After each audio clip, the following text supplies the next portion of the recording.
आणि यानंतरची बातमी येते ती पंढरपुरामधून नीरा उजव्या कालव्यातून आता पाणी सोडण्यात आलेलं आहे आणि पोलिसांच्या बंदोबस्तात इथं आता पाणी वाटप केलं जातंय। कालव्यातून सोडलेलं पाणी वळवणं, बंधारे फोडणं, पाणी चोरणं असे प्रकार इथं होत आहेत। त्यामुळे पाटबंधारे खात्यावरती आता पोलीस बंदोबस्तात पाणी वाटप करण्याची वेळ आली आहे। मात्र अशा परिस्थितीत देखील अनेक अधिकारी कालव्यातल्या पाण्याची ठेकेदारांना विकत असल्याचा आरोप होतोय। यामुळे बडे बागायतदार टँकरनं शेतीला पाणी पुरवठा करतात, तर अनेक गरजू शेतकरी हक्काच्या पाण्यापासून वंचित राहत असल्याच्या तक्रारी दिवसेंदिवस वाढू लागल्या आहेत। शेतकऱ्यांच्या तक्रारी व्हायला लागलेत, पाणी वाटपायला जरा त्रास व्हायला लागलाय, त्याच्यासाठी बंदोबस्त मागवलाय।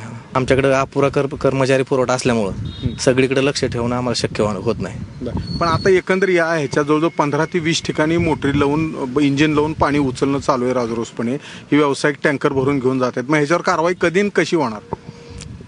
ठीक, आम्ही आमच्या वरिष्ठांशी बोलून काहीतरी वेगळी कारवाई करू त्यांच्यावर।